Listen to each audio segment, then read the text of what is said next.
हवा से पानी आएगा। सुना तुम लोगों ने? ये पागल अब हवा निचोड़कर पानी निकालेगा। ओए रामू, कब तक ये कूड़ा बटोरता रहेगा? तेरे बच्चे भूखे हैं, बीवी के तन पे कपड़ा नहीं, अंगूठा लगा दे कागज पे, वरना जमीन भी जाएगी और जान भी। नियत साफ हो तो पत्थर से भी पानी निकलता है, ये तो फिर भी मिट्टी है। आज फैसला होगा। चुप कर पाखंडी, तेरी वजह से हमारे बच्चे प्यासे मर रहे हैं। तूने गांव पर श्राप लगाया है, जला दो इस ढांचे को। क्या प्लास्टिक की टूटी बोतलों से बंजर जमीन पर सोना उगाया जा सकता है? अगर आपको यकीन नहीं होता तो अपनी कुर्सी की पेटी बांध लीजिए, क्योंकि अगले कुछ मिनटों में आपकी सोच बदलने वाली है और आपकी आंखों से गर्व के आंसू छलकने वाले हैं। चलिए चलते हैं उस गांव में जहां मौत नाच रही थी। महाराष्ट्र का एक छोटा सा गांव था विधुना, जहां पिछले 3 साल से बारिश की एक बूंद नहीं गिरी थी। धरती का सीना फटकर चौड़ा हो गया था। जहां कभी हरी भरी फसल लहलहाती थी, वहां अब सिर्फ धूल के बवंडर उड़ते थे। कुएं सूख चुके थे, तालाबों में सिर्फ कीचड़ और मरी हुई मछलियां बची थीं। गांव के आधे लोग शहर जा चुके थे और जो बचे थे वो या तो बूढ़े थे या वो जिनके पास जाने के लिए किराया नहीं था। हर दूसरे दिन किसी न किसी पेड़ से लटकी हुई लाश मिलती थी, क्योंकि कर्ज का बोझ प्यास से ज्यादा भारी हो गया था। गांव की हवा में सिर्फ मातम और मायूसी थी। जानवरों की पसलियां बाहर निकल आई थीं और बच्चों के पेट भूख से फूल गए थे। लेकिन इसी मरघट जैसी शांति के बीच एक आदमी था जो हार मानने को तैयार नहीं था। उसका नाम था रामकिशन। रामकिशन की उम्र यही कोई 50 साल रही होगी। चेहरे पर झुर्रियां थी जो समय से पहले आ गई थी, और शरीर ऐसा जैसे हड्डियों पर सिर्फ चमड़ी मर दी गई हो। उसके बाल धूप में जलकर तांबे जैसे रंग के हो गए थे और दाढ़ी बढ़ी हुई थी। गांव वाले उसे पागल कहते थे, क्योंकि जब बाकी किसान सरकार को कोसते थे या मंदिरों में जाकर सिर फोड़ते थे, रामकिशन गांव के कूड़ेदानों में मुंह मारता था। वो शहर से आने वाली बसों के पीछे भागता और यात्रियों द्वारा फेंकी गई पानी की खाली प्लास्टिक की बोतलें जमा करता। वो कबाड़ से लोहे के पाइप, पुराने टायर और कांच के टुकड़े बीनता रहता। उसका घर कबाड़ खाना बन चुका था। उसकी पत्नी सुमित्रा अक्सर रोती थी कि खाने को दाना नहीं है और यह आदमी घर में कचरा भर रहा है। लेकिन रामकिशन की आंखों में एक अजीब सी चमक थी। एक जुनून था जो उसे सोने नहीं देता था। वह अक्सर अपनी सूखी हुई जमीन पर कान लगाकर लेट जाता था, जैसे धरती के दिल की धड़कन सुनने की कोशिश कर रहा हो। गांव का सबसे अमीर आदमी और जमींदार था ठाकुर गजराज सिंह। गजराज सिंह एक क्रूर और लालची इंसान था, जिसकी हवेली में आज भी जनरेटर चलता था और एसी की हवा आती थी। उसके पास पानी का अपना टैंकर आता था, जबकि गांव वाले एक एक घूंट के लिए तरसते थे। गजराज चाहता था कि गांव के सारे किसान अपनी जमीनें उसे कौड़ियों के भाव बेच दें, ताकि वो वहां एक केमिकल फैक्ट्री लगा सके। वो जानता था कि सूखा जितना लंबा चलेगा, उसका काम उतना आसान होगा। वो गांव वालों को भड़काता था कि इस जमीन पर अब कभी पानी नहीं आएगा, इसे बेच दो और शहर जाकर मजदूरी करो। आधे से ज्यादा गांव वाले उसकी बातों में आ चुके थे। कईयों ने तो अंगूठा लगा भी दिया था, लेकिन रामकिशन ने अपनी जमीन बेचने से मना कर दिया था। उसकी जमीन उसके पूर्वजों की निशानी थी, उसकी माँ थी। उसने कसम खाई थी कि चाहे जान चली जाए, पर वो अपनी माँ का सौदा नहीं करेगा।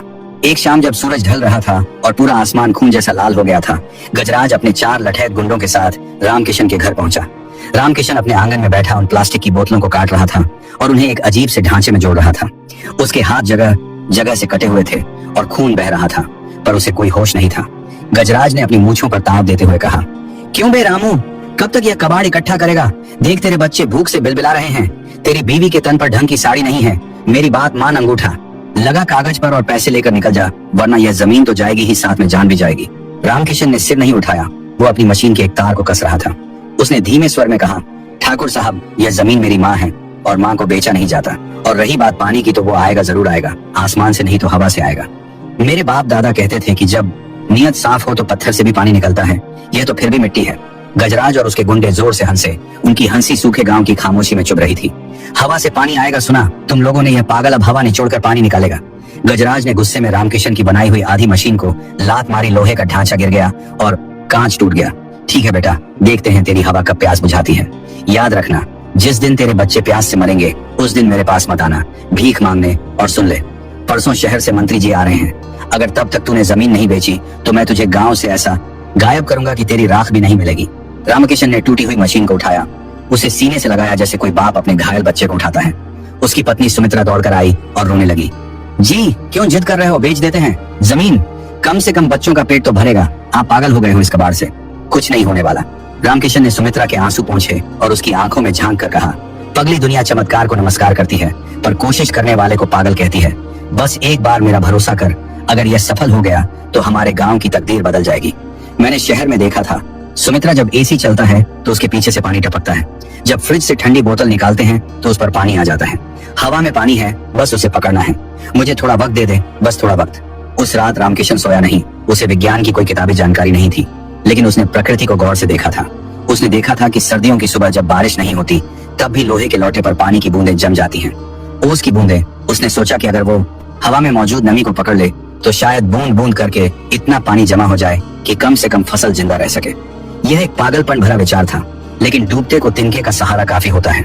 उसने अपनी पत्नी की पुरानी साड़ियों, कांच के टुकड़ों और प्लास्टिक की बोतलों से एक बड़ा सा ढांचा तैयार किया। उसने जमीन के अंदर गहरे गड्ढे खोदे और उसमें तांबे के पुराने पाइप डाले जो उसने कबाड़ से खरीदे थे।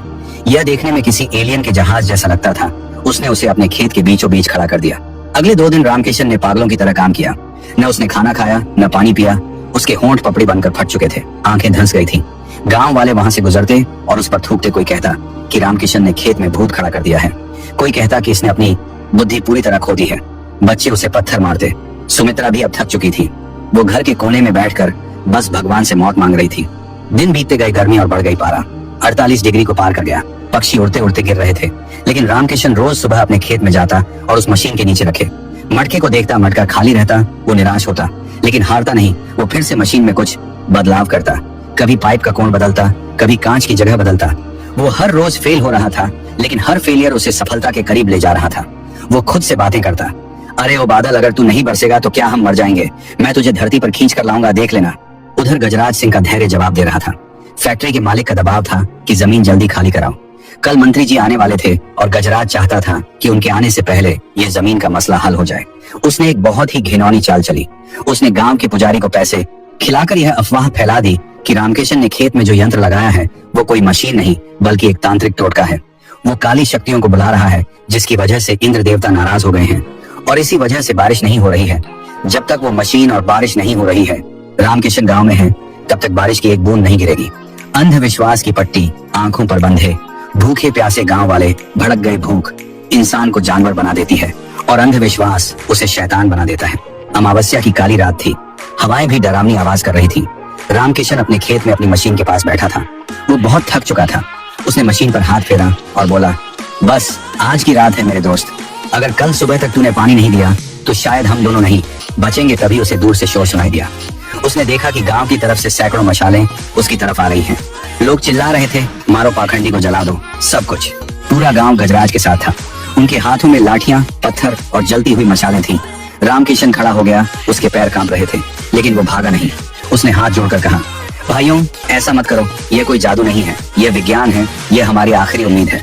इसे मत तोड़ो, ये हमारे बच्चों का भविष्य है। चुप कर पाखंडी, तेरी वजह से हमारे बच्चे प्यासे मर रहे हैं। पूरे गांव पर श्राप लगाया है, जला दो इस ढांचे को। भीड़ ने पत्थर बरसाने शुरू कर दिए। एक पत्थर रामकिशन के माथे पर लगा, खून की धार बह निकली। वो अपनी मशीन को बचाने के लिए उससे लिपट गया, जैसे कोई माँ अपने बच्चे को बचाने के लिए आग में कूद जाती है। लेकिन भीड़ में दया नहीं थी।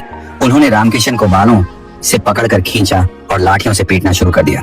रामकिशन चिल्लाता रहा, अरे मुझे मार लो, पर मशीन को मत तोड़ो, उसमें पानी है, उसमें जीवन है। लेकिन किसी ने नहीं सुनी। एक आदमी ने जलती हुई मशाल उस ढांचे पर फेंक दी। प्लास्टिक की बोतलें और पुरानी साड़ियां धू धू करके जलने लगी। आग की लपटें आसमान छूने लगी। रामकिशन को लोगों ने खींचकर पीटा और दूर फेंक दिया। वो खून से लथपथ जमीन पर पड़ा अपनी मेहनत को जलते हुए देख रहा था। उसकी आंखों के सामने उसका सपना राख हो रहा था। सुमित्रा दौड़कर आई और रामकिशन के ऊपर लेट गई ताकि उसे और मारना पड़े। उसने रोते हुए हाथ जोड़े, छोड़ दो, इसे मर जाएगा ये। गजराज ने हंसते हुए कहा, देख लिया रामू, हवा से पानी तो नहीं निकला पर आग जरूर निकल गई।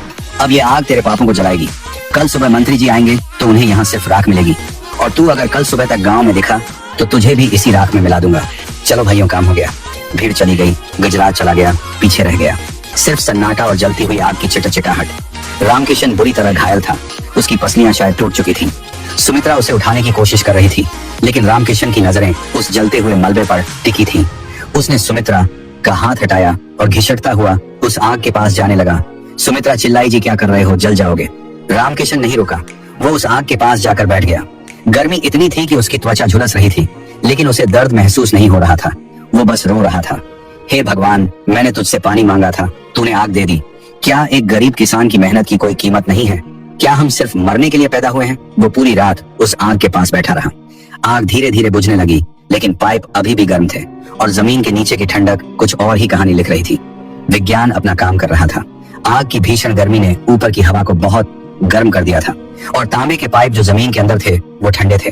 तापमान का यह अंतर कंडेंसेशन यानी संघनन की प्रक्रिया को कई गुना तेज कर रहा था।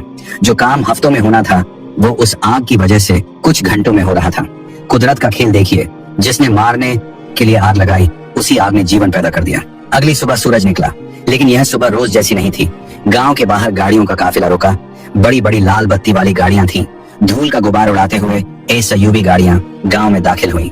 इनमें कृषि मंत्री और देश के बड़े कृषि वैज्ञानिक बैठे थे, यह देखने की सूखा कितना भयंकर है और क्या गांव को खाली करा देना चाहिए। गजराज सिंह ने अपने सबसे अच्छे सफेद कपड़े पहने थे और फूलों का हार लेकर मंत्री जी के स्वागत के लिए खड़ा था। मंत्री जी आइए आइए, देखिए हमारे गांव का हाल सब सूखा है। यहाँ अब कोई फसल नहीं हो सकती। हमें फैक्ट्री लगाने की अनुमति दे दीजिए ताकि लोगों को रोजगार मिले। गजराज ने मक्खन लगाते हुए कहा और मंत्री जी को उस रास्ते पर ले जाने लगा जो रामकिशन के खेत से दूर जाता था। लेकिन किस्मत को कुछ और ही मंजूर था। काफिले के साथ आए एक वरिष्ठ वैज्ञानिक डॉ भटनागर की नजर दूर उठते हुए धुएं पर पड़ी।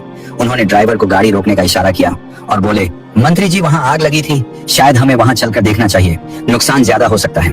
गजराज घबरा गया। अरे नहीं नहीं साहब, वहाँ तो एक पागल रहता है, उसने कूड़ा जलाया होगा, वहाँ जाने का कोई फायदा नहीं। लेकिन मंत्री जी ने जिद की और पूरा काफिला रामकिशन के खेत की तरफ मुड़ गया। जब गाड़ियां वहां पहुंची तो नजारा देखकर सबके रोंगटे खड़े हो गए। खेत काला पड़ चुका था, राख का ढेर पड़ा था।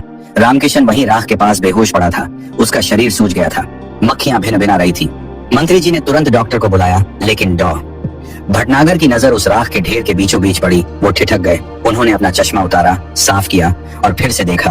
राख के ढेर के नीचे से कुछ चमक रहा था, कुछ हरा सा। डॉ भटनागर दौड़कर वहां गए और घुटनों के बल बैठ गए। उन्होंने राख हटाई और चिल्लाए, अरे पानी लाओ, पानी नहीं, नहीं पीने का नहीं, यहाँ देखो। मंत्री जी और बाकी लोग वहां पहुंचे और जो उन्होंने देखा उस पर विश्वास करना मुश्किल था। उस जले हुए ढांचे के नीचे जहां तांबे के पाइप जमीन से बाहर आ रहे थे, वहां की मिट्टी गीली थी, कीचड़ बन चुका था और उस कीचड़ में से ज्वार के छोटे छोटे हरे अंकुर फूट रहे थे। जहां पूरा गांव रेगिस्तान बना था, वहां उस 10 फीट के दायरे में जीवन मुस्कुरा रहा था। पाइप के मुंह से अभी भी पानी की एक एक बूंद टपक रही थी, टप टप। ये कैसे संभव है? एक जूनियर वैज्ञानिक ने झुककर मिट्टी को छूते हुए कहा, यहाँ तो पानी है, इतना पानी कहाँ से आया? जबकि कल रात यहाँ आग लगी थी, तभी वहाँ भीड़ जमा हो गई।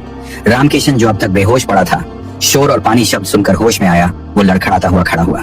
उसके कपड़े फटे थे, चेहरा खून और कालिक से सना था। उसे लगा पुलिस उसे पकड़ने आई है। यह पानी मैंने उगाया है साहब, रामकिशन ने कमजोर लेकिन साफ आवाज में कहा। मेरी मशीन मत तोड़ना। तुमने डॉ भटनागर ने हैरानी से पूछा, तुम कौन हो और ये क्या चीज है, ये कैसे काम करती है? मैं रामकिशन हूँ साहब, एक अनपढ़ किसान, गांव वाले मुझे पागल कहते हैं। गजराज ने बीच में बोलने की कोशिश की। साहब ये पागल है, इसने ही कल रात यहाँ टोना टोटका किया था, इसी वजह से आग लगी थी। चलिए यहाँ से। चुप रहो, मंत्री जी ने गजराज को डांटा। हाँ भाई रामकिशन, बताओ ये चमत्कार कैसे हुआ? रामकिशन ने उस जली हुई मशीन की तरफ इशारा किया और उसकी आंखों में एक अजीब सी चमक आ गई। साहब ये टोटका नहीं है, मैंने शहर में देखा था कि ठंडा पानी बोतल के बाहर पसीना लाता है। मैंने सोचा हवा में पानी है, बस उसे निचोड़ना है। मैंने कचरे से ये मशीन बनाई थी। इसमें नीचे तांबे के पाइप थे जो जमीन की ठंडक लेते हैं और ऊपर प्लास्टिक की कीप थी। जब गर्म हवा इस पाइप से गुजरती है तो ठंडक पाकर वो पानी बन जाती है। कल रात इन्होंने मेरा घर जला दिया, मेरी मशीन जला दी, लेकिन शायद आग की गर्मी ने हवा को और गर्म कर दिया और नीचे पाइप ठंडे थे, इसलिए मशीन ने मरने से पहले धरती को इतना पानी दे दिया कि ये बीज फूट पड़े। ये मेरे पूर्वजों का आशीर्वाद है साहब। क्या? भटनागर सन्न रह गए। उन्होंने तुरंत अपने उपकरणों से जांच की और उनकी आंखों में आंसू आ गए। उन्होंने मंत्री जी की तरफ देखा और बोले, सर यह आदमी जीनियस है। हम प्रयोगशालाओं में करोड़ों रुपए खर्च करते हैं और इस आदमी ने कबाड़ से कंडेंसेशन और ड्यू हार्वेस्टिंग का इतना सस्ता और देसी मॉडल बनाया है जिसे हम सोच भी नहीं सकते थे। इसने हवा से सिंचाई करने की तकनीक खोज निकाली है। यह एक क्रांति है। यह सूखाग्रस्त इलाकों के लिए वरदान है। मंत्री जी ने रामकिशन को देखा जो हाथ जोड़े खड़ा था, कांप रहा था। मंत्री जी अपनी जगह से हिले, वो कीचड़ में उतरे और उन्होंने रामकिशन के मैले कुचैले और खून से स्ने हाथों को अपने हाथों में ले लिया। उन्होंने झुककर रामकिशन के पैर छुए। रामकिशन पीछे हट गया। अरे साहब ये क्या कर रहे हैं?